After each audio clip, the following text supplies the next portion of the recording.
Alright everyone, welcome back to my channel. And first, thank you for your patience with this final episode. I recently stepped into an acting leadership role at work, and this past week has been busy getting settled into that. But I wanted to take a break so we can finally wrap up the Atlanta travel series. So this is chapter 4, the return trip home from Atlanta back to Washington DC.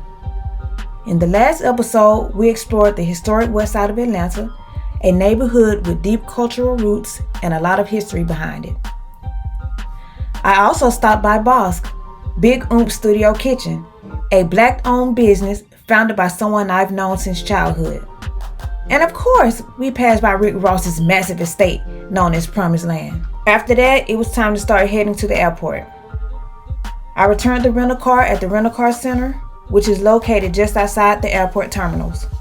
And this is where Atlanta's airport can confuse a lot of travelers. There are 3 different trains that serve the Atlanta airport, but I'm only going to discuss 2 in this video: the SkyTrain and the plane train. The SkyTrain runs outside security and connects the rental car center to the airport terminals. So once I got off the SkyTrain, I walked across into the domestic terminal. And before I even got to the airport, I actually received a notification from Southwest. It said TSA PreCheck and global entry service might be suspended, and passengers should arrive at least 3 hours early due to possible long lines. Therefore, I expected security to be packed. When I walked into the terminal, the regular line was completely backed up. But when I walked over to the TSA PreCheck line, there was maybe 10 people in line.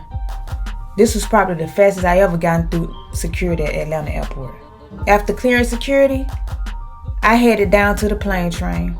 The plane train runs inside security and connects all of Atlanta's concourses. So I rode the train over to Concourse C, where Southwest Airlines departs. I didn't record much while waiting at the gate because at this point, I was exhausted. But my flight actually ended up being delayed due to the snow in DC. So once we boarded, we had to taxi for a bit while planes lined up for departure. And right here you can see Atlanta's air traffic control tower, one of the biggest in the world.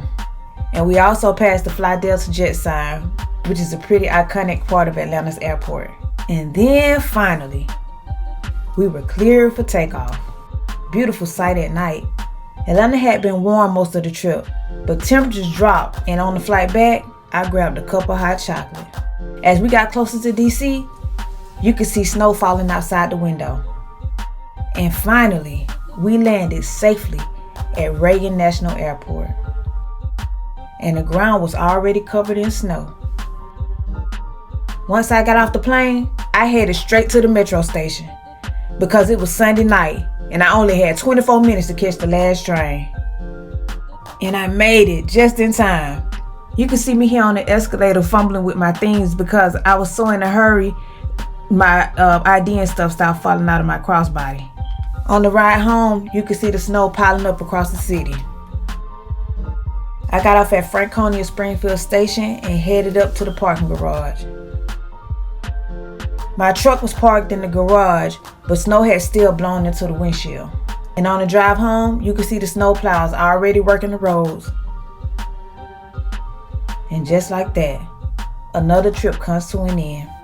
No matter how great the destination is, it always feels good to make it home safely. And that concludes the Winter 2026 Atlanta series. Atlanta always gives me a story to tell, and this trip was no different. Stay tuned, there's more Atlanta to come. Thank you for watching. Don't forget to like, comment, subscribe, and hit the notification bell so you will be notified each and every time I upload. And until next time, travel in color and travel with purpose.